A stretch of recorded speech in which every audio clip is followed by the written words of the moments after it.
Hello everyone, this is Tamara Linkowski. I just want to tell you what I'm doing on a regular basis for preventative maintenance. You all know my ginger detox drink, okay?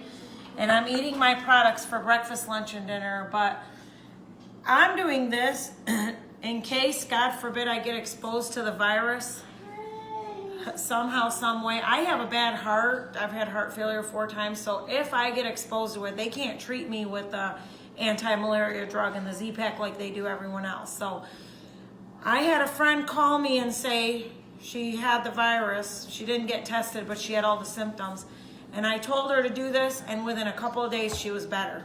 So I think this is really important to do. Now, I just boiled a bunch of water in a pot like this, and I tried putting a drop of peppermint oil in it in the pot. It's kind of hard for my eyes, so what I'm gonna do is put it on my nose and then just put the rest. Maybe you can put a drop in there. Honestly, even 1 drop was too much for me, but if you put it on your nose, then it's only going up your nose and not in your eyes.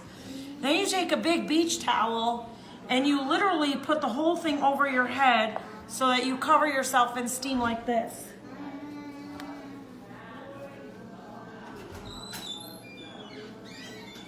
See that?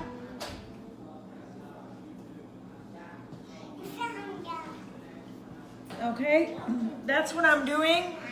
And I do that for 15 minutes every day. So if you're sick, like I'm not sick, I'm doing this for preventative maintenance. But if I got sick, if I started to feel like I had a fever or a headache or loss of taste and smell, like all the symptoms, I would be doing this for 15 minutes 4 times a day. I'm telling you guys, this helps so much. It makes a huge difference. It clears everything out. And if there's something in there, it's gonna kill it because of the heat.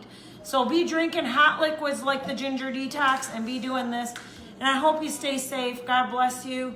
Please remember to pray for our first responders.